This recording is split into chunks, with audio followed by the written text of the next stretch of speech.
साहिब बंदगी सतनाम। सदगुरु बैराग साहिब की जय हो। सदगुरु नितिन साहिब की जय हो। कबीर परमेश्वर की जय हो।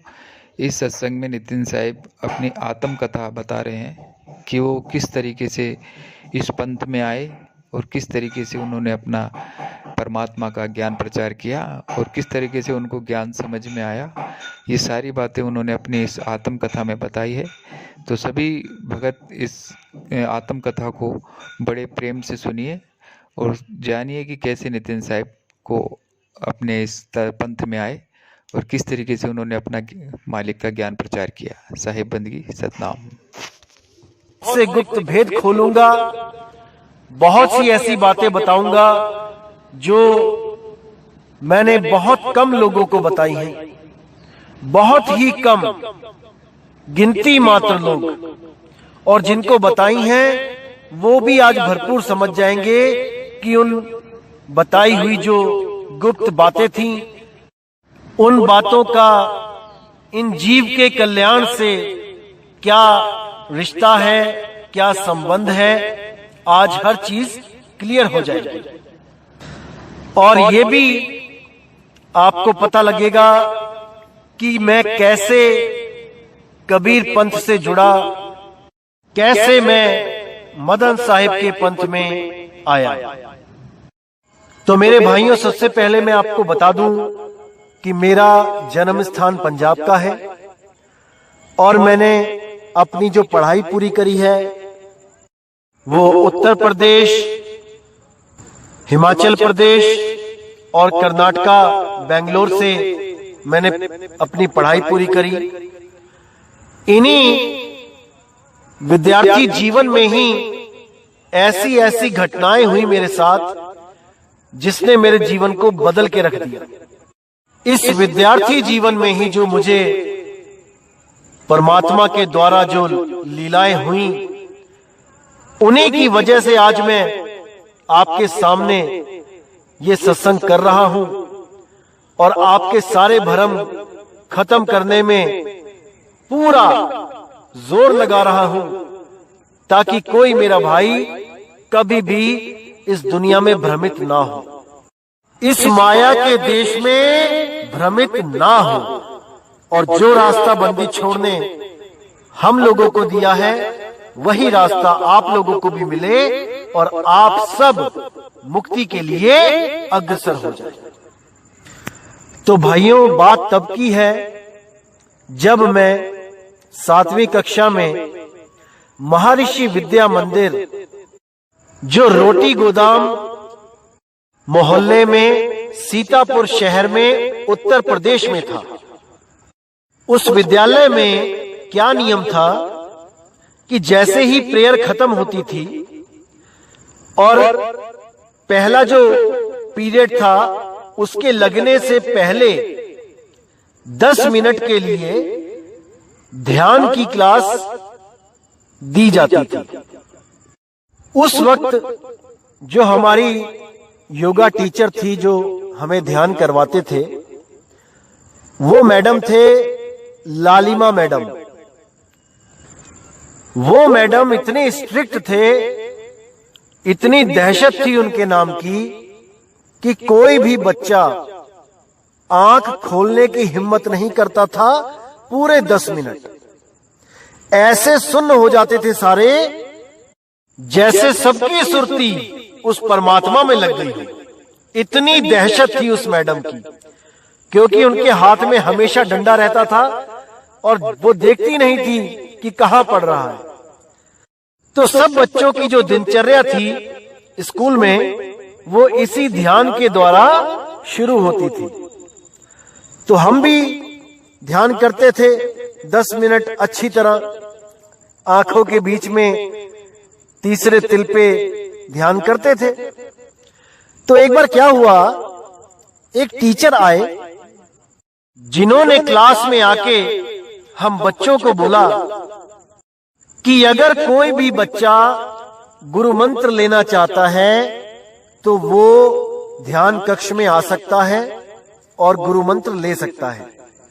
असल में जो महर्षि विद्या मंदिर स्कूल है, ये महर्षि महेश योगी के द्वारा उनकी संस्था के द्वारा चलाया जाता है, जिनका बहुत बड़ा आश्रम ऋषिकेश में भी है, जो आज बीटल्स आश्रम के नाम से जाना जाता है। तो जब गुरु मंत्र की बात चली तो सबने हाथ उठाया, जिसको गुरु मंत्र चाहिए था। देखा देखी मैं भी चला गया साथ में, और मैंने वहां जाके बस उनसे ये पूछा कि गुरु मंत्र लेने के फायदे क्या हैं, क्योंकि योग तो हम करते ही हैं, 10 मिनट का तो सेशन होता ही है हमारा, हम उसमें ध्यान करते हैं। तो गुरु मंत्र से हमें क्या लाभ होगा, क्या फायदा होगा उस गुरु मंत्र से? तब उस टीचर ने मुझे बोला था कि गुरु मंत्र लेने से कोई भी प्राणी नरक में नहीं जाता है। गुरु मंत्र की इतनी बड़ी महिमा है, और प्रमाण भी दिए कि राम जी कृष्ण जी ने भी गुरु बनाए, और देखो सिखों के भी गुरु हैं। तो गुरु से मंत्र जरूर लेना चाहिए। लेकिन उस वक्त मैं अनजान था, मुझे नहीं पता था कि गुरु मंत्र आखिर होता क्या है, नामदान होता क्या है। तो मैंने केवल इसी के चलते नामदान ले लिया कि भाई कम से कम नरकों में तो नहीं जाएंगे, क्योंकि जीवन में गलतियां होती रहती हैं, पाप पुण्य होते रहते हैं। कम से कम कोई गुरु तो होगा जो रखवाला होगा, उस गुरु का मंत्र लेके कम से कम सिक्योरिटी तो होगी, सेफ्टी तो होगी। तो मैंने उनसे गुरु मंत्र लिया 7वीं क्लास में। उन्होंने मुझे सोहम नाम दिया। उस नाम को किसी को भी ना बताने के लिए बोला गया, और मैंने बिल्कुल इस बात को माना। और जहां मैं केवल ध्यान करता था वो 10 मिनट, अब मैं नाम जपने लगा, सोहंग सोहंग नाम जपने लगा। तो कुछ समय बीता, और जब मैं 8वीं क्लास में हुआ तब भी मैं यही नाम जप रहा था, और मन में 1% भी शंका नहीं थी कि ये नाम सच्चा नाम नहीं है। जो गुरु ने दिया उसको सच्चे मन से जप रहा था, पूरे ध्यान से जप रहा था। तो 8th क्लास के एग्जाम देकर जब मैं घर जा रहा था, तब मैंने एक स्टॉल पे, जो बुक स्टॉल होते हैं, जैसे आप देखेंगे बस अड्डों पे भी किताबों की दुकान होती है, बुक स्टॉल, रेलवे स्टेशन पे भी बुक स्टॉल होते हैं। तो जब बुक स्टॉल पे खड़ा मैं किताबें देख रहा था, तब वहां पर मेरी नजर एक किताब पे पड़ी, जिसपे मेरे ही 2 दोस्तों का नाम लिखा हुआ था। और मैं बड़ा हैरान हो गया कि मेरे दोस्तों के नाम पे जो किताब है, इसमें क्या लिखा होगा। बड़ा जिज्ञासा हुई एकदम। तो मैंने वो किताब उस भाई से मांगी, और जब उस किताब को मैंने देखा तो उस पे चित्र बना हुआ था कबीर साहब और धर्मदास जी का। तो जब मैंने उस किताब को खोल के पढ़ना शुरू किया, देखा उसमें क्या है क्या नहीं, इंडेक्स चेक किया, तो उस पे लिखा हुआ था कि परमात्मा के द्वारा 16 पुत्रों की उत्पत्ति, काल के द्वारा जीवों को नरकों में डालना, कबीर साहब के द्वारा नरकों में जाके जीव को बचाना, और भी बहुत सी ऐसी बातें जिनको पढ़कर मेरा मन एकदम विचलित हो गया कि ऐसा कैसे हो सकता है कि परमात्मा के केवल 16 पुत्र हैं। कौन कौन से वो पुत्र हैं, ये पढ़ने की मेरी जिज्ञासा बनी। तो मैंने उसी पेज नंबर पे जाके देखा, तो वहां पर जब मैं देख रहा था तो मैं बड़ा हैरान हो गया कि परमात्मा के 16 पुत्रों में ब्रह्मा, विष्णु और महेश जी का तो नाम ही नहीं है। अरे क्या ये परमात्मा नहीं है? क्या ये परमात्मा के पुत्र तक नहीं है? ये देख के मैं बहुत हैरान हो गया, क्योंकि आज तक हमने इन्हीं को भगवान माना हुआ था हिंदू धर्म के हिसाब से। और जिस स्कूल में मैं पढ़ाई कर रहा था, वहां तक हम ये श्लोक बोलते थे, गुरुर ब्रह्मा गुरुर विष्णु गुरुर देवो महेश्वरा गुरु ही साक्षात पार ब्रह्म तस्मै श्री गुरुवे नमः। तो बहुत हैरानी भी हुई, लेकिन मैंने जब पढ़ना शुरू किया तब मैं और ज्यादा हैरान हो गया कि उसमें साफ लिखा था कि कबीर जी परमात्मा के दूसरे नंबर के पुत्र थे और काल 5वें नंबर का पुत्र था, और इसी काल ने उन लोगों को भी नरक में डाल रखा था जो गुरु का नाम जपते थे, जो गुरु के द्वारा दिया हुआ नाम पूरी श्रद्धा से जपते थे, जो वेदों पुराणों में दिए गए मंत्रों की पूरी श्रद्धा से जाप और पूरी श्रद्धा से गुरु भक्ति करते थे। उन सबको ही इस काल निरंजन ने नरकों में डाला। तब परमात्मा ने आदेश दिया कबीर साहब को कि जाओ और जीवों को छुड़ाओ। तो कबीर साहब जब वहां नरकों में गए तो नरक भी ठंडे हो गए। जब मैंने इतना पढ़ा तो मेरा दिमाग घूम गया, मन में शंका आ गई कि जो नाम मैंने लिया है, जो नाम मुझे दिया गया है, क्या वो सच्चा नाम भी है कि नहीं, कि पता लगा मैं भी नाम जप के नरकों में चला जाऊं। अब यही उधेड़ बुन मेरे दिमाग में चलती रही और मैंने वो किताब वहां बंद करके रख दी। उसके बाद मैंने जब सफर शुरू किया तो मुझे सफर में नींद आ गई। अब जैसे ही नींद आई वैसे ही सपने में मैंने क्या देखा कि मैं नरकों में पड़ा हूं और मैं कबीर कबीर चिल्ला रहा हूं, क्योंकि वो किताब पढ़ के मुझे इतना पता लग चुका था कि नरकों से निकालने के लिए केवल कबीर ही समर्थ हैं, क्योंकि परमात्मा ने बाकी पुत्रों में से किसी को नहीं कहा कि जाओ नरकों में उस काल से जीवों को बचाओ। केवल कबीर जी को ही आवाज दी ज्ञानी बोल के कि हे ज्ञानी जी आप जाओ और नरकों में जीवों को बचाओ। तो जब मैं भी करने लगा कबीर कबीर यानी मुझे बचाओ साहेब, तो वहां पे सपने में ही एक सफेद कपड़े पहने कोई मेरे सामने आके खड़े हो गए। अब मैं उनको देख रहा हूं और अरदास कर रहा हूं कि मुझे बचाओ, लेकिन हैरानी वाली बात यह थी कि केवल कपड़े ही थे, कोई शक्ल नहीं आई कि कोई आदमी कहूं या औरत कहूं। बड़ा हैरान, आवाज आ रही थी। तो मैंने कहा कि हे मालिक मुझे बचाओ, मैं तो परमात्मा का ही नाम जप रहा हूं, सोहंग नाम जप रहा हूं, तो मुझे नरक में क्यों डाल दिया गया।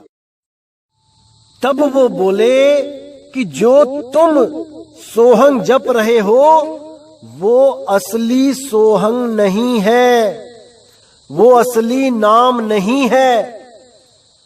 तो मैंने बोला कि महाराज फिर वो असली नाम कहां मिलेगा, कैसे मिलेगा।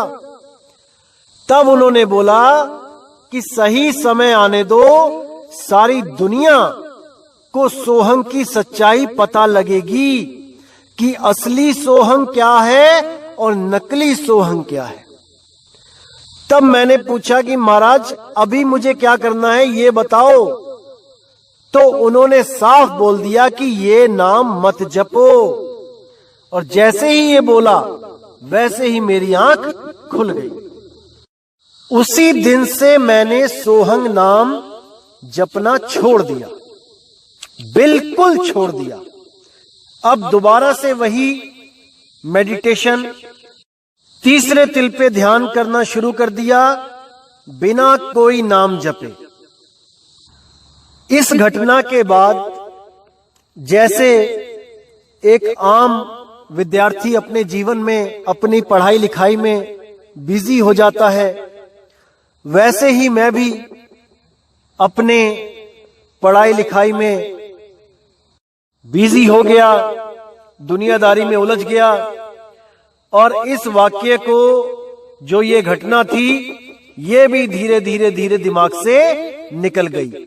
एक सपना समझ के इसको भी मैं भूलता चला गया। फिर कुछ साल बीतते गए और जब मैं 12वीं क्लास में पहुंचा तब मेरे साथ एक ऐसी घटना घटी कि जिसकी वजह से मेरा पूरा जीवन ही बदल गया। असल में क्या हुआ था कि मेरी चेतना शून्य महाशून्य में चली गई और वहां जाने के बाद मुझे ऐसा महसूस हुआ कि जैसे मेरी मृत्यु हो गई है। लेकिन इतना महसूस करने के बाद भी मैं सोच और समझ पा रहा था। इसका मतलब कि मेरी मृत्यु नहीं हुई थी, मैं जीवित था। तभी तो मैं सोच रहा था वहां पे कि ये मेरे साथ क्या हो रहा है। लेकिन मेरे हाथ पैर कुछ काम नहीं कर रहे थे। मैं जागता हुआ भी मुर्दों के समान लेटा हुआ था और मैंने पूरा जोर लगा रखा था कि मैं उठ सकूं, लेकिन नहीं उठ पा रहा था। तो मेरी चेतना शून्य महाशून्य में समाती हुई आगे बढ़ती रही और अंधकार को चीरती हुई आगे जाती रही। आखिर में जाके वहां पे मुझे 2 अक्षर मिले और बिल्कुल स्पष्ट मैंने उन्हें सुना। वो 2 अक्षर थे रा और मां। उन दोनों को मैंने स्पष्ट वहां पे महसूस किया और उसके साथ ही मैं भी जपने लगा, राम राम राम राम राम, और इस आस में कि मैं दोबारा जीवित हो जाऊंगा। वो एहसास इतना भयानक था कि उसको आज तक भी मैं महसूस कर सकता हूं। उस एहसास से मुझे ये तो पता चल चुका था कि मृत्यु बहुत खतरनाक चीज है। इस मृत्यु के आने से पहले इसका कुछ ना कुछ इंतजाम कर लेना चाहिए। तो जब मेरी चेतना वापस आई मैं बहुत खुश हुआ और बहुत मैंने धन्यवाद किया मालिक को कि मैं जिंदा हूं। लेकिन उसी दिन से मेरे मन में एक खोज पैदा हो गई कि मुझे इस मौत से छुटकारा चाहिए। लेकिन इतना भी ज्ञान था कि बिना संत सतगुरु के, बिना नाम जपे मोक्ष भी नहीं हो सकता, मृत्यु से छुटकारा नहीं हो सकता। तो उस वक्त हमारे खानदान में जो गुरु धारण किया हुआ था सबने, उन्हीं गुरु का सत्संग मैं सुनने लगा। उनके सत्संग सुने, उन्होंने एकता की बात करी कि हिंदू मुस्लिम सिख ईसाई चाहे कोई भी धर्म हो, परमात्मा एक है। उसको पाने की विधि आंखों के पीछे तीसरे तिल में ध्यान लगा के है। आंखें बंद करके उस परमात्मा को अंदर महसूस करना है, ध्यान करना है। आंखें खोल के जो बाहर दिख रहा है ये सब जड़ है, ये नाशवान है। ये बातें सुन के मन को तसल्ली होती थी कि बात तो सही की जा रही है। तो इसी सत्संग के बारे में मैंने जब ज्यादा जानकारी हासिल करने की कोशिश करी, क्योंकि जिज्ञासा ज्यादा थी, मृत्यु पे विजय पाने की ख्वाहिश ज्यादा थी, तो जब ज्यादा जानकारी के लिए मैंने बोला तो मेरे मामा जी का जो लड़का था उसने कहीं से अरेंजमेंट करके एक किताब मुझे दी पढ़ने के लिए, और उस किताब का नाम सुनते ही मेरे दिमाग में बिजलियां दौड़ने लगी। ये वही किताब थी अनुराग सागर जो मैंने बुक स्टॉल पर पढ़ी थी। मैं हैरान हो गया उसका नाम सुनते ही, और एकदम दिमाग में वही स्टोरी दोबारा से घूम गई। मुझे दोबारा से सब कुछ एकदम सामने क्लियर नजर आने लगा कि कैसे 16 पुत्र पैदा हुए, कैसे काल ने जीवों को नरक में डाला, कैसे कबीर साहब ने उन्हें नरकों में भी चैन की सांस लेने दी, उन नरकों को भी ठंडा किया। वो सारा मेरे दिमाग में एकदम घूम गया। अब मैंने उस किताब को जब अपने हाथों में लिया और मैंने उसको पढ़ना शुरू किया, तो आप यकीन नहीं करेंगे, मात्र 1 दिन में मैंने वो पूरी किताब पढ़ दी। केवल 1 दिन में। दिन रात लगा रहा उस किताब को पढ़ने में, और एक बार नहीं, उसको मैंने 3 बार पढ़ा। एक एक चीज को ऐसा समझा कि अब दिमाग में शंका नाम की चीज नहीं थी, क्योंकि जिस राम का जिक्र उस किताब में भी आया है वो मेरे साथ प्रैक्टिकल हो चुका था। अब मेरे दिमाग से वो राम भी छूट गया था, क्योंकि मुझे तब लग रहा था कि शायद मैंने राम राम राम जपा है, इसलिए मैं वापस जिंदा हो गया।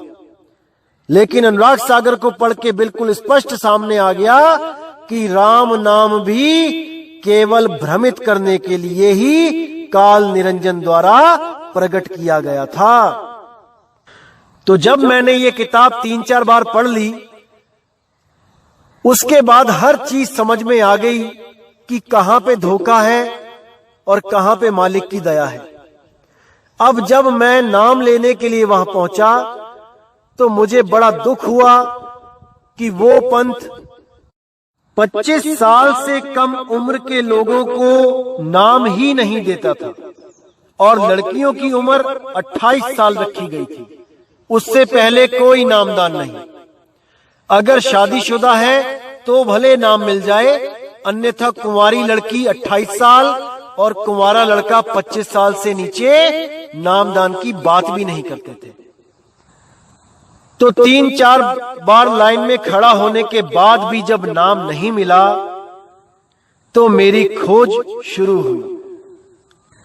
मैंने सोचा कि ऐसा तो नहीं हो सकता कि केवल एक ही पंथ है जो परमात्मा तक पहुंचा सके, और भी बहुत से गुरु हैं, मुझे खोज करनी चाहिए। फिर मैंने टीवी में सत्संग देखना शुरू किया, जिसमें आशाराम बापूजी, गुरु मां और सिखों के भी प्रोग्राम, ज्ञान का सागर, जिसमें बहुत ही अच्छा ज्ञान बताया जाता था, समझाया जाता था, गुरु ग्रंथ साहब के सिद्धांतों को बताया जाता था, बहुत अच्छे लगे। और दादा भगवान जी भी, उनका भी सत्संग काफी सुना, और भी कई आत्मज्ञानी जो सत्संग करते थे उनका सत्संग भी सुनने में आनंद आता था। लेकिन कोई भी वो बात नहीं बता रहा था जो अनुराग सागर में दर्ज है। इसलिए मन में हमेशा ये शंका रहती थी कि ये लोग बात तो भगवान की करते हैं, लेकिन उठा के फिर इन्हीं देवी देवताओं की पूजा में लग जाते हैं। क्या इन लोग को नहीं पता कि अनुराग सागर में क्या क्या लिखा गया है? ये गुरु बन के बैठे हैं, क्या इनको इस बात की तनिक खबर भी है कि नहीं कि काल कौन है, माया कौन है, 3 देव कौन है? इसी चीज में दिमाग उलझ जाता था। इनके पास जाने की कभी हिम्मत नहीं हुई, क्योंकि सामने दिखता था कि ये लोग उलझाने वालों में से हैं, सुलझाने वालों में से नहीं है। हार के मैंने ये फैसला लिया कि अब मुझे पर्सनली घूम घूम के ढूंढना ही पड़ेगा कि सतगुरु कहां पे है। तो मैंने 12वीं के बाद जब सफर शुरू किया गुरु को ढूंढने का, तो मैं आगरा, मथुरा, गोंडा, सीतापुर, बिस्वा, लखनऊ, काफी जगह घूमना शुरू किया। जहां जहां भी पता लगा कि कोई संत बैठे हैं, जाकर उनसे बात करी, लेकिन कहीं भी मन को तसल्ली नहीं हुई। 1 साल इसी चक्कर में ड्रॉप कर दिया, पढ़ाई नहीं करी। उसके बाद सीतापुर से खैराबाद की तरफ जाते हुए कुछ 20, 25, 30 किलोमीटर दूर एक संत मिले, जिनका नाम गुरुवचन दास था, जो कबीर पंथ पारक सिद्धांत के ही गुरु थे। जब वहां गया, उनके पास बैठा, उनसे बातचीत करी, जीवन के उद्देश्य के बारे में बातें होने लगी। काफी हद तक लगने लगा कि हाँ, ये भी मुझे वो वस्तु दे सकते हैं जिसकी मुझे तलाश है। काफी खोजबीन करने के बाद मन बनाया कि इनसे नाम लिया जाए। अचानक क्या हुआ, इन्होंने मुझे एक ग्रंथ दिया, कबीर दर्शन, जो अभिलाख साहिब द्वारा लिखा गया था और जिसकी फोटो मैंने पिछले सत्संग में डाली भी है, जो पारक सिद्धांत के ऊपर ही सत्संग किया गया था, उसमें उस ग्रंथ की फोटो भी डाली है मैंने। तो जब वो ग्रंथ लेके मैं घर गया और अगले ही दिन नामदान का प्रोग्राम था और मैंने जाना था नामदान लेने, तो मैं वो ग्रंथ जब खोल के पढ़ने लगा तो उसको पढ़ के मुझको इतनी हैरानी हुई कि ये कहां नामदान लेने जा रहा था मैं। शुक्र परमात्मा का कि वो ग्रंथ मैंने पढ़ लिया था। उसमें क्या लिखा था, सबसे पहली जो बात मुझे खटकी वो ये थी कि उसमें लिखा था कि एक चेतन के अलावा किसी और परम चेतन की कल्पना करना मिथ्या है। यानी जीव ही सब कुछ है, क्योंकि वो लोग चेतन को जीव समझते हैं। जीव ही सब कुछ है, जीव से ऊपर कुछ नहीं है। तो बहुत हैरानी हुई मुझे कि ऐसा कैसे हो सकता है। जीव तो हम सारे ही हैं और हम सारे ही 84 में भटके हुए हैं। हमें निकालने वाला भी अगर कोई आम जीव ही होगा तो हम दोबारा भटक जाएंगे, क्योंकि कबीर सागर में मैंने अच्छी तरह पढ़ लिया था कि 12 पंथ काल के उसमें वो भी है जो जीव को सर्वो सर्वा मानेंगे, जो जीव पंथ कहलाएंगे। जब मैं इन 12 पंथों का भेद बताऊंगा आपको, तब आपको हर चीज समझ में आएगी। तो एक तो यहां पे मेरा मन खट्टा हो गया और दूसरी जगह लिखा था कि वनस्पति में जान नहीं होती, यानी ये जो पेड़ पौधे हैं ये निर्जीव हैं, इनमें जीव नहीं है, यानी ये नॉन लिविंग है। आप सच मानना कि मैं सोच में पड़ गया कि ये संत की बुद्धि का लेवल क्या है। अरे साइंस जो भगवान परमात्मा को नहीं मानती, वो भी ये सिद्ध कर चुकी है कि पेड़ पौधों में जान होती है। इन महात्माओं को अगर परमात्मा मिल गया होता तो इतना भी ना पता लगता क्या कि पेड़ पौधों में जान है कि नहीं है। वहां से पक्का निर्णय ले लिया कि नहीं, ये पंथ गलत है। बस वापस उस आश्रम में गया ही नहीं और वो उनकी किताब भी मेरे पास ही रह गई। जो मुझे मौका मिलेगा तो मैं जरूर वापस करूंगा। उसके बाद तो क्या बताऊं, दिल ही टूट गया जब देखा कि कबीर पंथ का ये हाल है। तो फिर हार के उसी पंथ में जाने की सोची जिस पंथ में मेरा पूरा खानदान था, क्योंकि मैंने सोचा अगर वो इस किताब को फॉलो कर रहे हैं, इस ग्रंथ को फॉलो कर रहे हैं, तो कम से कम उनको इतना तो पता ही होगा कि काल क्या है, माया क्या है, 3 गुण क्या है, ब्रह्मा विष्णु महेश क्या है, ये तो पता होगा। काल से कैसे छुड़ाना है ये तो पता होगा। लेकिन वहां पर 25 साल की जो फाउंडेशन थी वो बहुत दुखी कर रही थी, क्योंकि उस वक्त मेरी उम्र लगभग 19-20 साल की थी। तो मैंने क्या किया, मैंने नामदान लेने के लिए बहुत दाढ़ी बढ़ाई ताकि उम्र ज्यादा दिखाई दे, अपनी आंखों को खूब दबा दबा के झुर्रियां डाली ताकि उम्र का पता ना लगे। काफी कुछ किया, लेकिन 3-4 बार उन्होंने मुझे निकाल दिया, क्योंकि उनको ऊपर से परमिशन नहीं थी कि कोई भी 25 साल से कम उम्र का बंदा नामदान लेने आए। इसके लिए वो लोग जन्म प्रमाण पत्र या स्कूल का सर्टिफिकेट या कोई आईडी भी देखते थे, ताकि वो मैच कर सके कि बंदा जितनी उम्र बता रहा है उतनी उम्र का है भी कि नहीं। तो इस स्थिति में आके मैं हर बार हार जाता था और वो मुझे वापस भेज देते थे। फिर किसी ने मुझे बताया कि बाबा जी जो गुरु महाराज थे वो बेंगलोर जाते हैं हर दूसरे साल, एक साल छोड़ के दूसरे साल बेंगलोर जाते हैं, और वहां पर नामदान लेना इतना मुश्किल नहीं है क्योंकि वहां पे ज्यादा सवाल जवाब नहीं होते हैं, क्योंकि साउथ में प्रचार बहुत कम है, इसलिए बाबा जी वहां नाम बड़े आराम से दे देते हैं। यहाँ पर बहुत ज्यादा भीड़ होती है और लोग जो नाम लेने आए होते हैं उनको ये भी नहीं पता होता कि नामदान लिया किस लिए जाता है, किस कारण के लिए नाम लिया जाता है। इसलिए यहाँ पे बाबा जी ने बहुत स्ट्रिक्ट कर रखा है, छटनी होती है और जीवों को यहाँ निकाल दिया जाता है जो उस नाम के लायक ना हो। जब मुझे इस बात का पता लगा तो मैं बहुत खुश। अब मैंने अखबारें देखना शुरू किया कि बेंगलोर में कौन सा कोर्स किया जाए जो कम से कम 2 साल का हो, ताकि जब बाबा जी वहां पे आए तो मैं नामदान भी ले सकूं और कोई कोर्स भी कर सकूं जिससे मैं अपना जीवन यापन कर सकूं, आगे पढ़ाई भी कर सकूं। तो मैंने फार्मेसी का कोर्स चुना जो बेंगलोर में रामनगरम के पास कॉलेज था। तो वहां पर मैंने एडमिशन लिया और उसी दिन से ये इंतजार की घड़ियां शुरू हो गईं कि कब गुरुजी बेंगलोर आएंगे और मुझे नाम देंगे। 1 साल बीत गया लेकिन कोई खबर नहीं आई कि बाबा जी वहां पे आएंगे।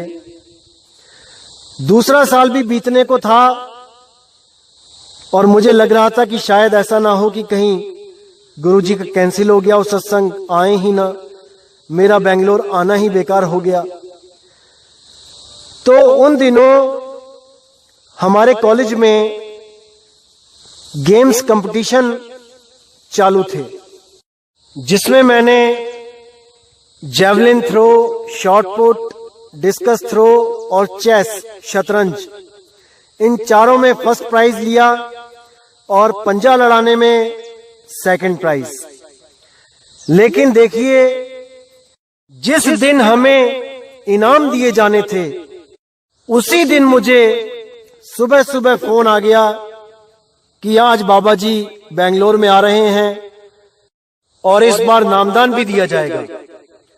तो मैं सुबह तड़के 3 बजे ही निकल गया और सत्संग घर में पहुंचकर सत्संग में शामिल हुआ। अब सब दोस्त देख रहे हैं कि स्टेज पे मेरा नाम बोला जा रहा है इनाम लेने के लिए, लेकिन नितिन गायब है, कहां रह गया भाई। तो मेरा ही एक सीतापुर का जो फ्रेंड था उसने जाके 5 बार स्टेज पे जाके वो प्राइज कलेक्ट किए और सब मुझे ढूंढते रहे कि आखिर मैं गया कहां हूं। तो जब 2 दिन के बाद मैं जब वापस लौटा तो सब फ्रेंड्स ने, दोस्तों ने पूछा कि भाई कहां चले गए थे। तब मैंने उनको बताया कि मैं सत्संग में गया था, लेकिन वहां पर नामदान का सेशन ही नहीं हुआ।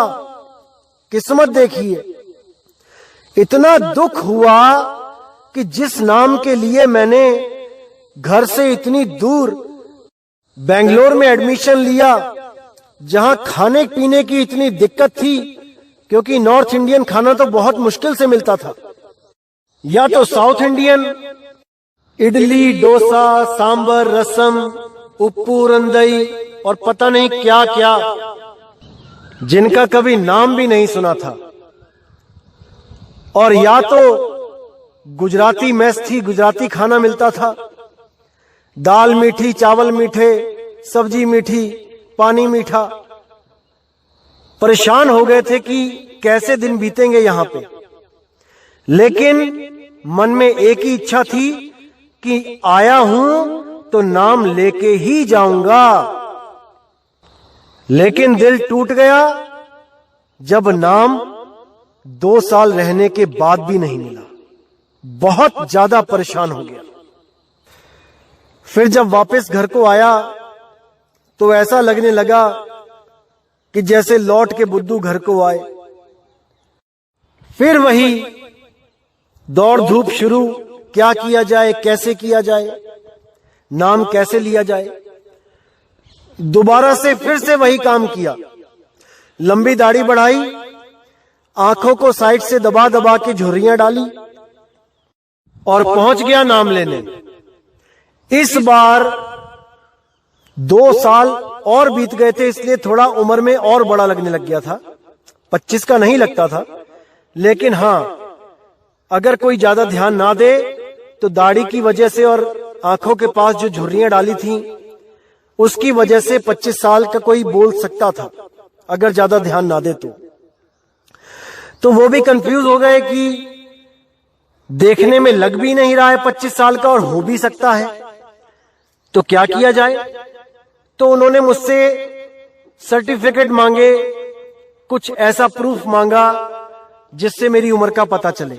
जब मैं वहां लाइन में खड़ा हुआ नामदान लेने के लिए, ये तब की बात है। तो मैंने उनसे साफ बोला कि मैं पढ़ा लिखा नहीं हूं और मैं जीविका के लिए, रोजगार के लिए बकरियां चराता हूं लोगों की। तब उन्होंने खुद से बड़े उनके जो सेवादार ऑफिसर थे उनको बुलाया और मेरी सारी कहानी बताई कि मेरी और इनकी क्या क्या बात हुई। उस बंदे को भी यकीन नहीं आया कि मैं 25 साल का हूं, तो उसने मुझे बाहर निकालने के लिए कुछ ऐसे सवाल पूछने शुरू कर दिए आध्यात्मिक, जिसका उसको लगता था कि इसका उत्तर इसके पास नहीं होगा। जब उन्होंने सवाल जवाब शुरू किए, अपने जानने में उन्होंने ऐसे सवाल पूछने शुरू किए कि जिसका उत्तर एक आम आदमी दे ही नहीं सकता। लेकिन जब मैंने उनके सारे उत्तरों का ऐसा जवाब दिया कि वो भी हैरान हो गया कि भाई इसको मैं निकालूं तो किस बेस पे निकालूं, तब हार के उसने वहीं पे बोला कि इसकी उम्र छोड़ो, ये बहुत पुराना जीव है मालिक का, इसको नाम मिलना ही चाहिए। उस वक्त मेरी खुशी की जो सीमा थी उसका मैं बयान नहीं कर सकता। ऐसा लग रहा था मैंने इस दुनिया को जीत लिया, मैं इस दुनिया का राजा हूं, मेरे चरणों में पड़ी है सारी दुनिया की खुशियां और इस खुशी के लिए मैं उन सारी खुशियों को त्याग सकता हूं। इतना बड़ा दिल मेरा उस वक्त हो गया था, इतना मैंने शुक्राना किया परमात्मा का कि शुक्र है वो नाम अब मुझे मिलने जा रहा है जो बंदी छोड़ सतगुरु कबीर साहब ने धर्मदास जी को दिया, रानी इंदुमती जी को दिया, खेवसरी को दिया, सुपच सुदर्शन जी को दिया, जो गरीबदास जी महाराज को दिया, जो दादू जी को दिया, जो पलटू महाराज को दिया, जो नानक साहिब को दिया, जो दरिया साहिब को दिया, और किस किस का नाम बताऊं। सब संतों को जो बख्शिश हुई वही बख्शिश आज मुझे होने जा रही थी। तो वहां से मैंने नामदान की पर्ची ली और एक एक पल जब तक नाम नहीं मिला उस मालिक का शुक्राना किया, रो रो के उसकी बंदगी करी, उसको याद किया। मेरे पूरे खानदान को नहीं पता लगने दिया मैंने, यहां तक कि अपने घर में भी किसी को नहीं पता लगने दिया कि मैं नामदान लेने जा रहा हूं और मुझे नामदान की पर्ची मिल गई है। पूर्णतया गुप्त रखा इस चीज को। फिर वो दिन आया जब मुझे नामदान मिला, मुझे 5 नाम दिए गए जपने के लिए और कान बंद करके उस अनहद नाद को, उन 5 धुनों को सुनने का ज्ञान दिया गया। शुरू शुरू में मैंने जब भजन करना शुरू किया तब ही मुझे शंका होने लगी कि ये जो नाम मिला है, ये जो विधि मुझे मिली है, जाने क्यों ये सही नहीं लग रही। क्योंकि अनुराग सागर में कई जगह साहिब ने जिक्र किया कि ये सहज साधना है, इसमें शरीर को कोई कष्ट नहीं होता है। लेकिन जब कानों में उंगलियां दे दे के 1-1 घंटा हाथों की बस हो जाती थी, खून का सर्कुलेशन रुक जाता था, तो इतना दर्द होता था कि मैं सोच में पड़ जाता था कि ये क्या कर रहा हूं मैं, कि परमात्मा को पाने में इतना दर्द नहीं, कुछ ना कुछ तो गड़बड़ है। लेकिन आगे का रास्ता ना पता होने के कारण इसी को करते रहे। समय बीतता गया। फार्मेसी तो की हुई थी, नौकरी भी शुरू कर दी, लुधियाना में करी, फिर होशियारपुर में करी, फार्मा मार्केटिंग में मेडिकल रिप्रेजेंटेटिव की जॉब करी। वहां से करते करते चंडीगढ़ ट्रांसफर हुई, चंडीगढ़ गया, वहां पर भी वही साधना, 5 नाम और कान बंद करना, उस धुन को सुनना और जॉब दोनों ही चलती रही। कुछ दिनों के बाद जब मोहाली में वर्किंग कर रहा था, तब मोहाली 6 फेस में एक डॉक्टर भगत, उनके पास मेरी कॉल थी। मैं उनसे मिलने गया तो वो वहां पे जिन मरीजों को देख रहे थे वो सिख थे और डॉक्टर साहब उनको चेक भी कर रहे थे और साथ में बोलते भी जा रहे थे कि देख भाई, बाबा नानक का गुरु कबीर है, कबीर साहिब ने ही नानक साहिब को नाम दिया है और वही उनके गुरु हैं और आज वही नाम केवल और केवल हमारे गुरुजी दे रहे हैं। तो ये बात सुनकर मैं वहीं रुका और डॉक्टर साहब के फ्री होने का इंतजार करने लगा।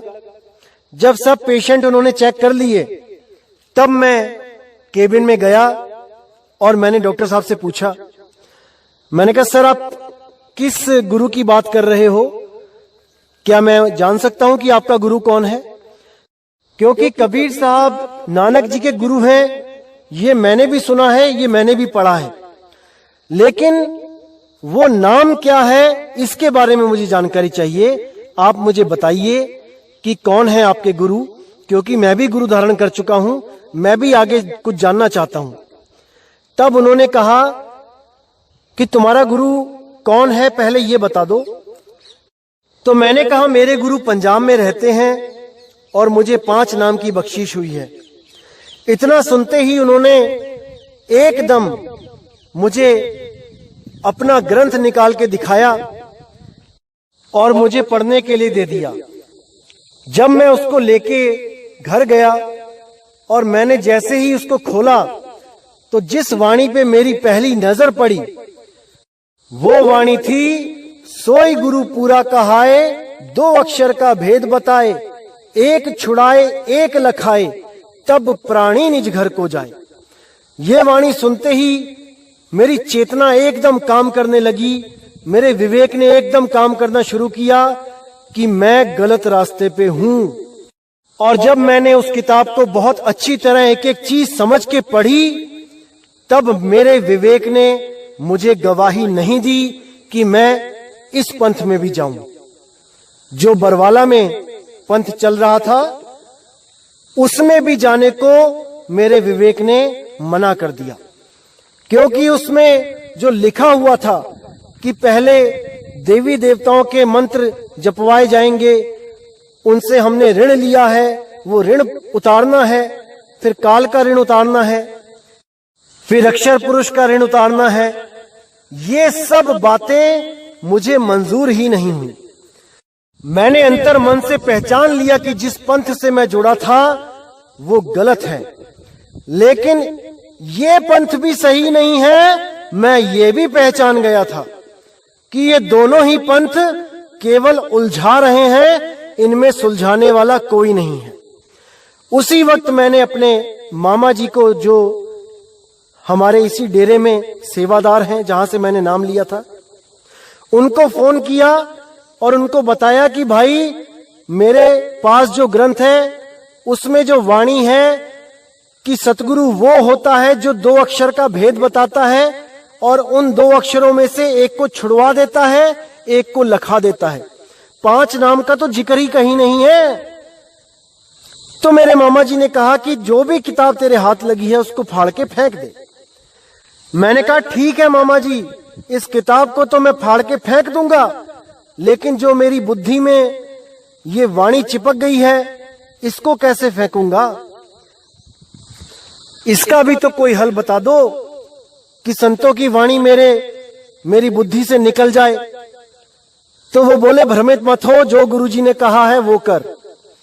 मैंने उसी वक्त वो किताब को साइड में रख दिया और हाथ जोड़े आसमान की तरफ परमात्मा से अरदास करी कि हे मालिक, अंधा कभी आंख वाले को नहीं पकड़ सकता। अब अगर आपने इतना रास्ता दिखाया है तो मेरे मालिक आगे का भी रास्ता आप ही दिखा सकते हो। मेरे बस की बात नहीं है कि अब मैं नौकरी छोड़ के कहीं उस गुरु को ढूंढने जाऊं जिसका मुझे अता पता भी नहीं पता है। तो मेरे मालिक अब आप ही हो, आप पे ही डोर छोड़ रखी है। तो जब ये घटना घटी उसके बाद मैंने उस डेरे में जाना भी बहुत कम कर दिया। जाता था कभी कभी, क्योंकि आगे का रास्ता नहीं मिला है तो कम से कम पीछे ही सेवा भाव करते रहो।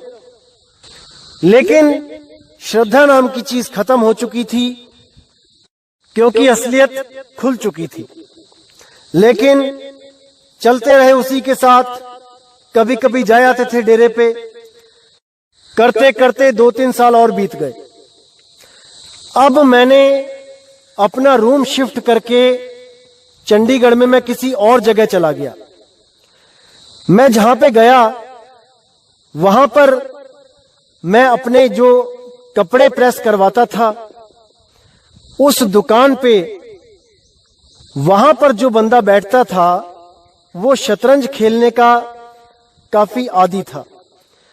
वो और उसका एक मित्र हमेशा ही शतरंज खेलते दिखाई देते थे और मैं भी शतरंज का बहुत शौकीन था, इसलिए कपड़े प्रेस तो कराने जाता ही था। इसी बहाने बैठ के 2-4 शतरंज की बाजियां भी खेल लेते थे, टाइम पास हो जाता था।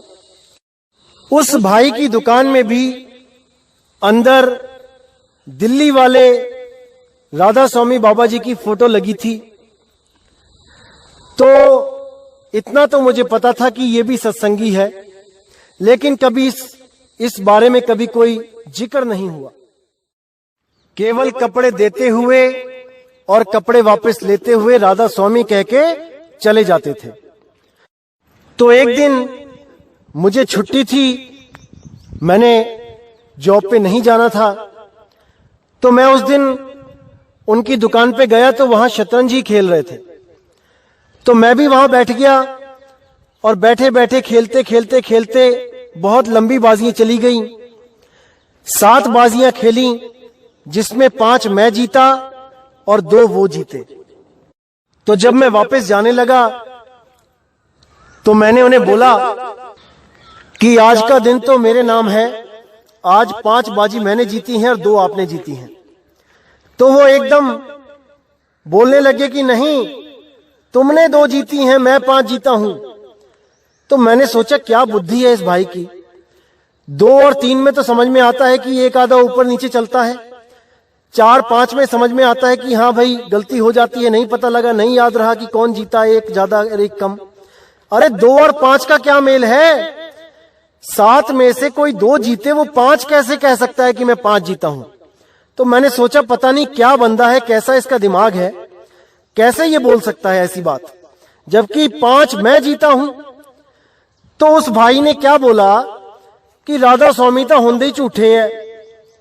अब जब इतनी बात उसने बोली तो मैंने उसको बोला कि भाई आप भी तो राधा स्वामी हो, आपने भी तो राधा स्वामी की फोटो लगा रखी है अंदर, तो यानी आप भी झूठे हुए। तब वो बोला मैं नहीं राधा स्वामी, यानी मैं नहीं हूं अब राधा स्वामी, मैंने छोड़ दिया। तो मैंने उनको बोला भैया छोड़ क्यों दिया, क्या कमी थी गुरु में? तब उसने बोला कि ये 2 अक्षरों के भेद को नहीं जानते हैं, ये 5 नाम देते हैं। जब उस भाई ने ये बात बोली तो मेरा दिल कैसे धड़का वो मुझे पता है। उसी वक्त मेरे दिल को ये एहसास हुआ कि बंदी छोड़, 5 मैं जीता नहीं, 5 मैं हार गया, और 2 मैं हारा नहीं, 2 मैं जीत गया। यानी वो 5 नाम जो मैं रट रहा था वो मैं हार गया, और जो 2 नाम मुझे चाहिए थे वो आज मैं जीत गया। इतनी खुशी हुई मुझे उस दिन कि मैं आपको बयान। मैंने उनको बोला कि मेरे भाई मुझे ये बता कि 2 अक्षर का भेद बताने वाला गुरु मिलेगा कहां। तब उस भाई ने कहा, भाई पहले ज्ञान समझना पड़ेगा, ऐसे नहीं बताया जाएगा। तो मैंने कहा, भाई मुझे ज्ञान समझने की जरूरत नहीं है, मुझे पता है जो कबीर साहब के ग्रंथ है, अनुराग सागर है, ये सब मैंने पढ़े हुए हैं। एक एक चीज को मैं जानता हूं, समझता हूं, मुझे केवल ये बता दो कि वो गुरु कहां मिलेगा। तब उन्होंने मुझे नाम प्रकाश ग्रंथ दिया और उस ग्रंथ को केवल मैंने 4 भेद पढ़ के ही समझ लिया कि आखिर हमसे गलती कहां पे हो रही है, कहां पे हम समझ नहीं पा रहे हैं कि करना क्या है। मैंने तो उसके आगे भी ग्रंथ नहीं पढ़ा, वही 4 भेद पढ़ के उस ग्रंथ को बंद करके रख दिया। जो चीज चाहिए थी वो समझ में आ गई। अब केवल और केवल गुरु की दया चाहिए। तो कुछ समय के बाद भंडारा होना था, लगभग 1-1.5 महीने के बाद। तो मैंने इंतजार किया कि कब भंडारा होगा और कब मैं जाऊंगा, नामदान लूंगा। तो इंतजार की घड़ियां खत्म हुई और वो दिन आ गया जब मैंने गुरु के दर्शन करने जाना था, गुरु से नाम लेने जाना था। और मैंने मन में पक्का फैसला कर लिया था कि अब मैं लौट के नहीं आऊंगा, अब आश्रम पे ही रह के गुरु की सेवा करूंगा और अपना भजन करूंगा, नाम सिमरन करूंगा। तो मैं अपने मैनेजर को बोल के गया था कि अगर मैं 10-15 दिन में नहीं आया तो भाई मेरी जगह किसी और बंदे को रख लेना, कंपनी का नुकसान मत होने देना। तो जब मैं सारा सामान लेके अपना गुरुजी के पास पहुंचा और वहां पे उनको देख के निहाल हो गया, बंदी छोड़ने दया भी कर दी, नामदान बख्शा, तो आप सोच भी नहीं सकते कि क्या हालत हुई उस वक्त। लेकिन गुरुजी ने वहां रुकने की परमिशन नहीं दी। उन्होंने बोला, नहीं, जो काम कर रहे हो वो काम करो, काम करते करते सिमरन करो। तो मैंने गुरुजी के वचन को काटना उचित नहीं समझा और मैं वापस नामदान की बख्शिश लेके मैं वापस अपने काम पे आ गया और मैंने फिर से अपने काम में मन लगा के अपना सिमरन और काम दोनों करना शुरू कर दिया। ध्यान करते करते करते करते जब पहली बार मुझे अनुभव हुआ उस अखंड शब्द का, तो क्या बताऊं मेरे भाई, मेरे दिल से आवाज आई कि अरे यही तो वो है जिसको सब पागलों की तरह ढूंढ रहे हैं। कोई जंगलों में भाग रहा है, कोई गुफाओं में छुप के बैठ रहा है, कोई कुएं में छलांग लगा देता है, उल्टा लटक जाता है। अरे इसी के लिए तो सब भटक रहे हैं। हे मेरे भगवान, ये चीज तो सबको मिलनी ही मिलनी चाहिए। जैसे प्यासा ही समझ सकता है कि किसी दूसरे प्यासे की क्या हालत हो रही होगी, एक वो इंसान कभी प्यासे की हालत नहीं समझ सकता जिसको कभी प्यास का अनुभव भी ना हुआ हो, जो कभी प्यासा ही ना रहा हो। उस दिन इतना रोना आया कि हे बंदी छोड़, इस चीज के लिए हम दर दर भटक रहे हैं। ये चीज तो सबको प्राप्त होनी ही होनी चाहिए, चाहे पैसा ना हो, इज्जत मान बढ़ाई ना हो, मकान दुकान ना हो, कुछ भी ना हो जीवन में वो चलेगा, लेकिन ये होना ही होना चाहिए। इसके बिना सब कूड़ है, कूड़ा है। ये चीज होनी ही होनी चाहिए। उसी दिन मैंने गुरुजी को फोन करके हर बात बताई और उनसे सत्संग करने की परमिशन मांगी।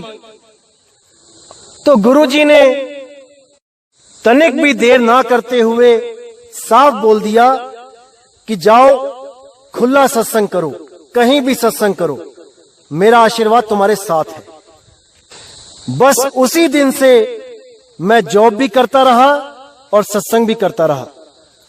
मैंने जब तक जॉब करी तब तक जहां जहां भी जॉब करी उस पूरे जिले में और 100, 150, 200 किलोमीटर तक दूर दूर जाके लोगों को सत्संग दिया, परमात्मा के विषय में, शब्द गुरु के विषय में जगाया और काफी लोग जुड़े भी। उसके बाद मुझे लगा कि नौकरी करते हुए मैं ज्यादा दूर नहीं जा पाऊंगा, क्योंकि उस वक्त सोशल मीडिया भी इतना एक्टिव नहीं था, क्योंकि मैं उसमें इतना एक्टिव नहीं था। मुझे लगता था कि बाकी भी एक्टिव नहीं होंगे, क्योंकि मैं भी कभी फेसबुक और इन चीजों से जुड़ा नहीं था। तो मुझे लगता था कि जब तक मैं जाऊंगा नहीं, जब तक प्रचार होगा नहीं।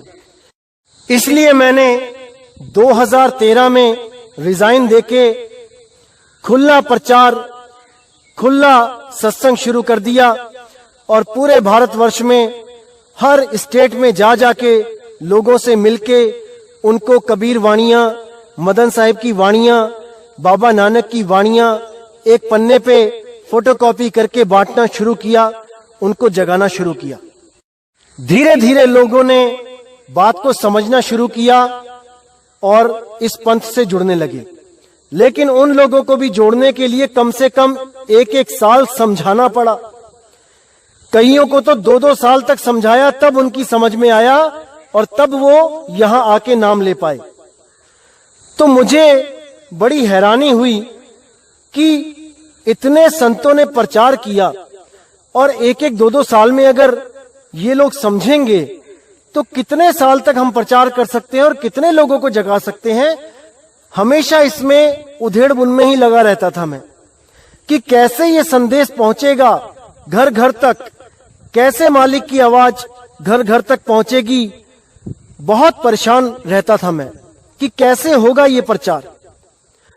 तो धीरे धीरे करके मैंने अपनी चारों गद्दियों के जो सत्संगी थे उनको ढूंढना शुरू किया, उनसे बात करना शुरू किया और उनको भी मैंने ये समझाने की कोशिश करी कि अगर 2000 भाई भी मिलके 100-100 रुपया महीना भी दे दें तब भी 2 लाख रुपए हो जाता है और 2 लाख रुपए में हम 2 महीना इकट्ठा करके 4 लाख में 10 मिनट का प्रोग्राम टीवी में दे सकते हैं। हर दूसरे महीने भी दे तब भी कोई दिक्कत नहीं है।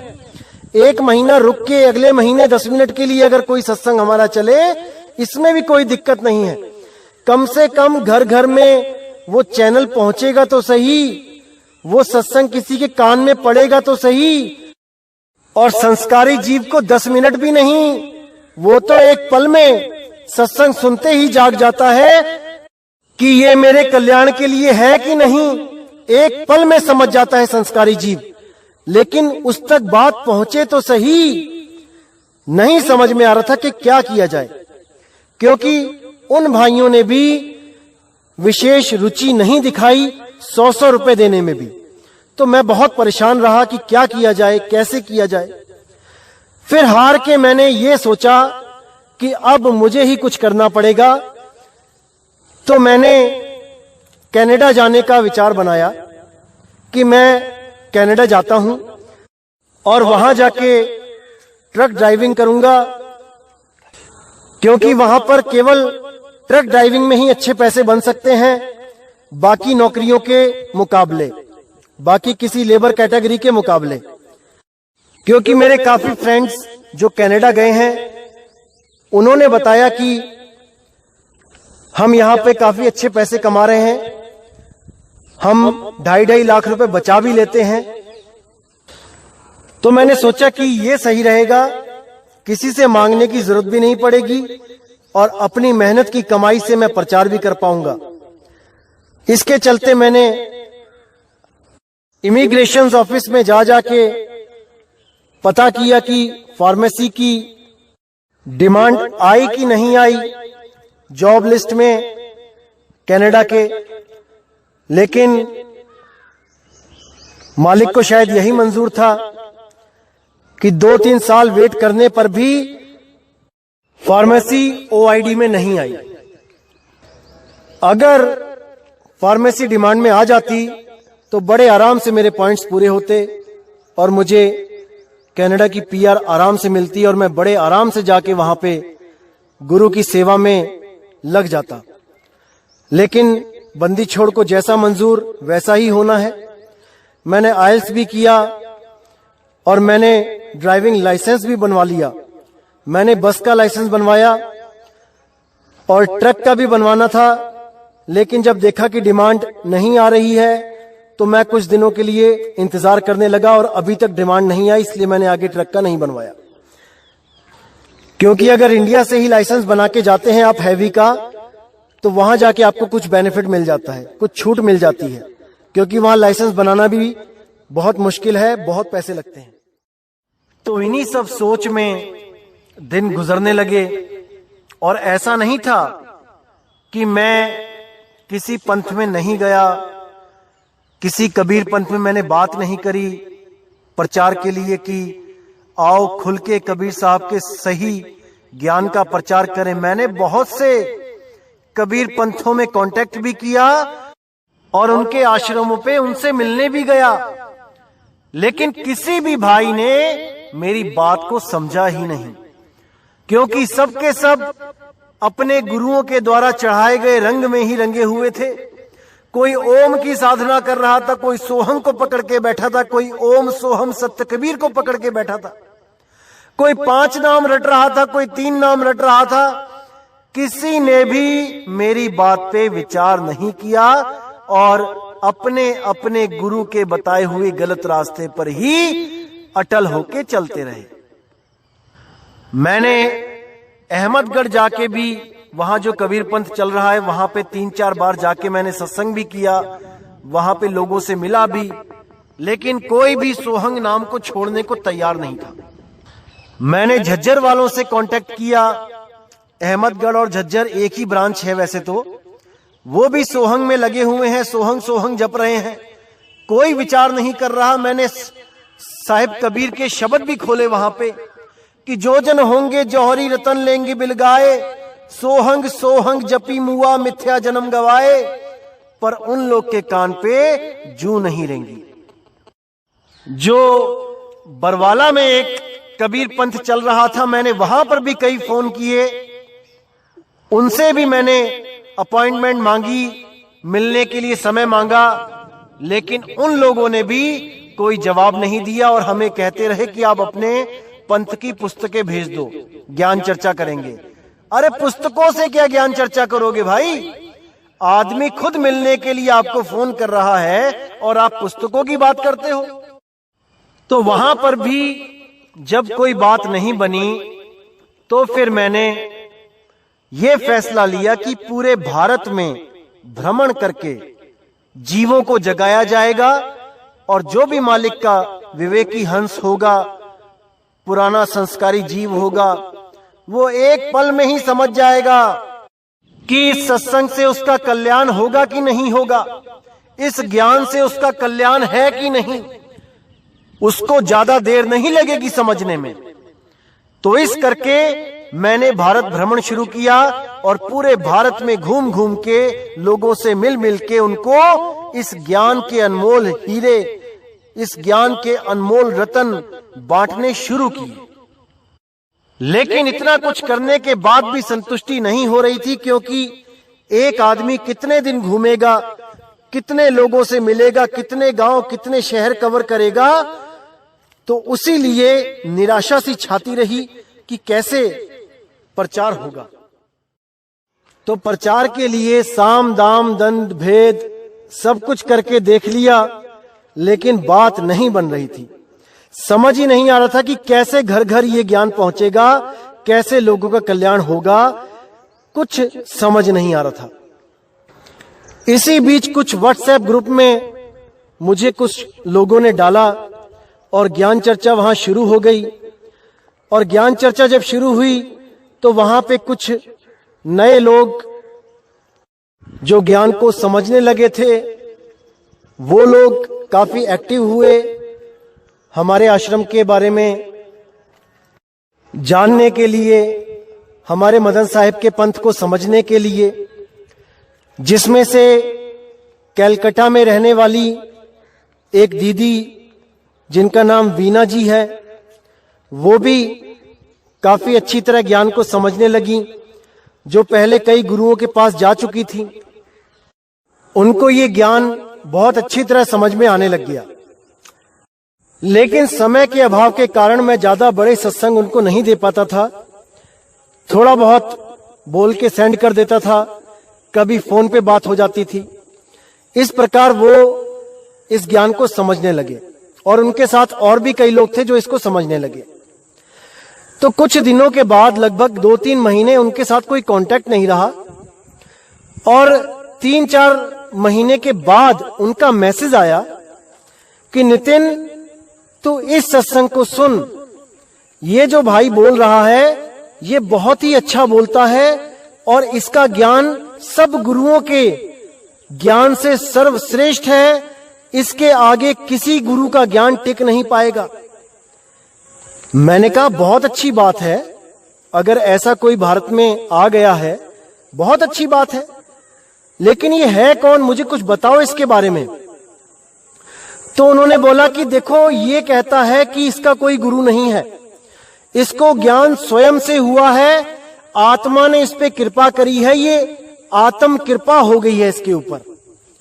मैंने बोला कि भाई, आज तक इस पूरी कायनात में ऐसा कोई नहीं हुआ जिसको बिना गुरु के ज्ञान हो जाए। ये आदमी जरूर झूठ बोल रहा है, या ये डरता है अपने गुरु का नाम लेने से, ये झिझकता है कि लोगों को पता ना चल जाए कि इसका गुरु कौन है, इसको ज्ञान कहां से मिला है। दीदी, आप बिल्कुल विश्वास मत करना, बिना गुरु के ज्ञान हो ही नहीं सकता। तब उन्होंने कहा, अरे तू सुन तो मैंने जब उस भाई के सत्संग सुनने शुरू किए, और जब मैंने पहली बार सुना कि कोई बंदा बोल रहा है कि हमें सतलोक नहीं जाना, हमें अलखलोक नहीं जाना, हमें अनामी लोक नहीं जाना, तो सच मानना भाइयों, मेरे पैरों से भी जमीन निकल गई। मैंने बोला, ऐसा कौन सा गुरु पैदा हो गया भाई जो मूल ज्ञान की बात कर रहा है, जो आत्म ज्ञान की बात कर रहा है, और वो भी बिना गुरु के, बिना गुरु धारण किए। ये बात तो कोई कर ही नहीं सकता। ये जरूर कोई ना कोई कपटी इंसान है जो कहीं ना कहीं से ज्ञान चुरा के लाया है। अब मैंने इसकी खोज पड़ताल शुरू करी। मैंने इसकी फोटो, जो ये वीडियो डालता है, उसका स्क्रीनशॉट लेके जब मैंने अपने ग्रुप्स में सेंड करी, जो हमारे गुरु भाइयों के ग्रुप हैं, और मैंने उनको बोला कि पता करो ये कौन है, तब हनुमानगढ़ का मेरा एक सत्संगी भाई है, जिसकी वजह से ये स्वयंभू आत्मज्ञानी मेरे कांटेक्ट में आया था, और लगभग 5-6 महीने इसने 3-3, 4-4 घंटे मुझसे ज्ञान समझा, आत्म ज्ञान प्राप्त किया, और गुरुजी से जाके दिल्ली में नामदान भी लिया। जब इसकी पोल खुली तब मुझे इतनी हैरानी हुई इस भाई पे कि अरे मेरे भाई, अगर तुमने ज्ञान ही बांटना है लोगों को, तो ऐसा तो मत करो कि जहां से ज्ञान प्राप्त किया है उनको नीचा दिखा के खुद ऊंचे हो जाओ।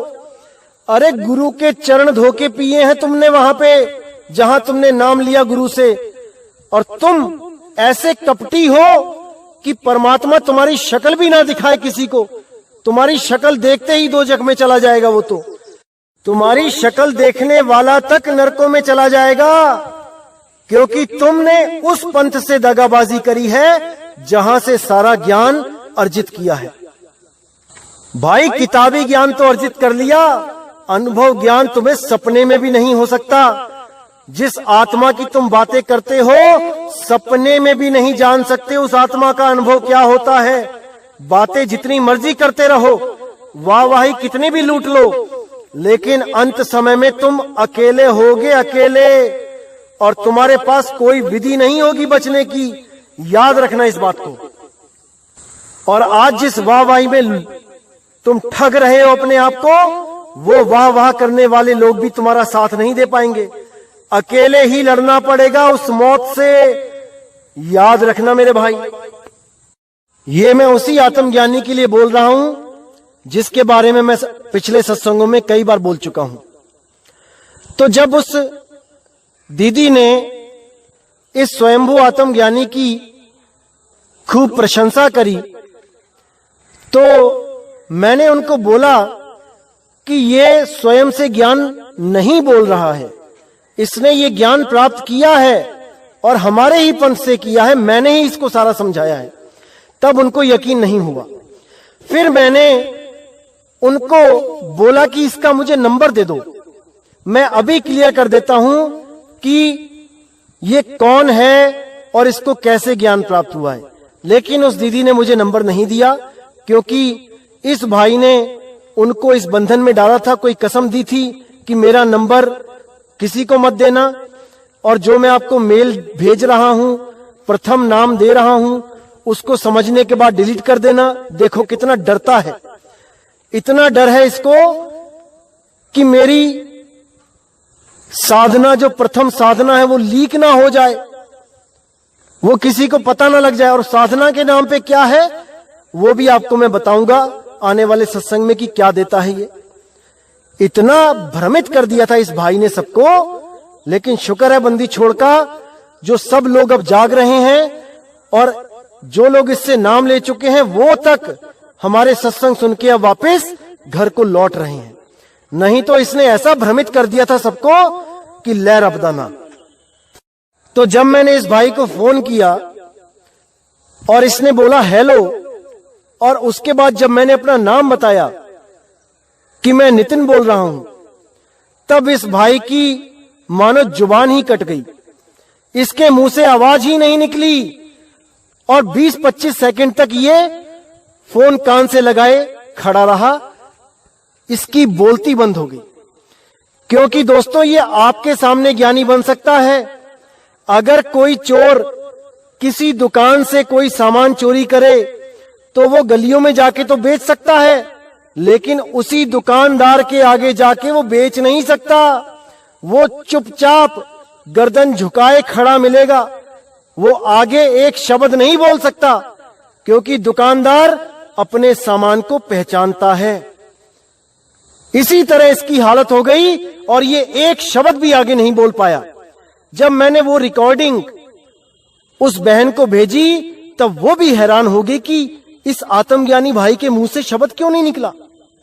तब उसको यकीन आया कि ये झूठा इंसान है, ये झूठ बोल रहा है।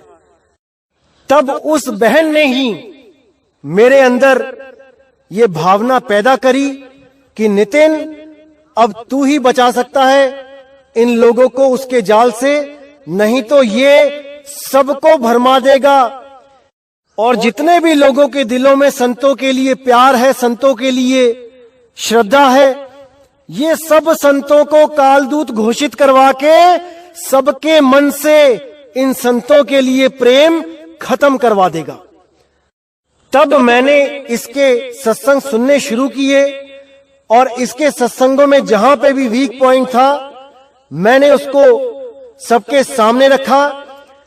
तब जो लोग इसको सुनते थे वो भी आश्चर्य में पड़ गए कि अब ये नया भाई कौन आ गया, क्योंकि वो मदन पंथ को तो जानते ही नहीं थे। क्योंकि मदन पंथ तो वो गुप्त पंथ था जो कबीर साहब ने प्रकट करना था 12वें पंथ के नाश के बाद। मूल ज्ञान तब लग छुपाई, जब लग 12 पंथ ना मिट जाई।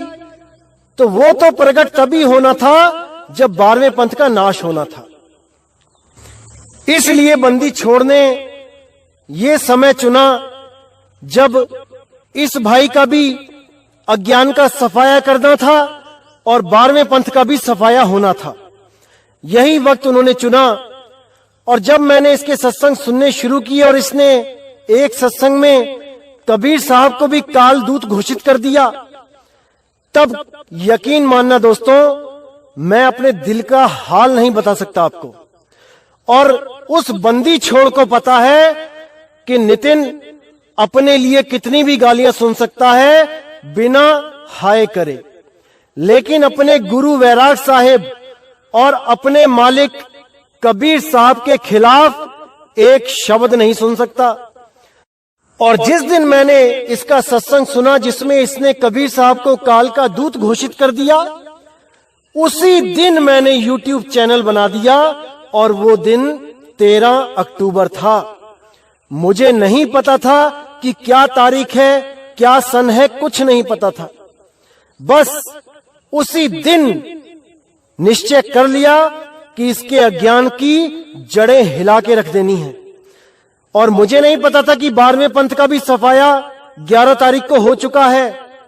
मैंने ध्यान भी नहीं दिया था, क्योंकि मुझे उन संतों से कोई लेना देना ही नहीं था जो जेलों में जा चुके हैं। मुझे कोई फर्क नहीं पड़ना था कि उनको सजा हुई है कि रिहाई हुई है। मुझे तो बस ये समझ में आ रहा था कि इस कालदूत को सही सबक सिखाना है, जो परमात्मा मालिक बंदी छोड़ कबीर साहब को कालदूत बोल रहा है। बस उसी दिन से मैंने संतों की वाणियों के सही अर्थ रख के, उनकी वाणियों पे गहन विचार आपके सामने रख के सत्संग शुरू किए। और मालिक की ऐसी दया हुई कि वो बहन भी हर चीज समझ गई, जिसकी वजह से ये YouTube चैनल बना है। और हजारों लोग जो 12वें पंथ में भी और कई अलग पंथों में जो भटके हुए थे, वो भी इस ज्ञान को समझते हुए अपने अपने पंथों को छोड़कर इस पंथ में शामिल हो गए। और जिन लोगों का कोई लेना देना ही नहीं था संतों से या कबीर साहब से, जो केवल मूर्ति पूजा कर रहे थे, जो केवल नदियों में स्नान कर रहे थे, जो केवल पत्थरों को पूज रहे थे, वो भी इस ज्ञान को समझकर इसमें जुड़ने के लिए ललायत हो गए। ये सब बंदी छोड़ की दया है, परमात्मा की दया है।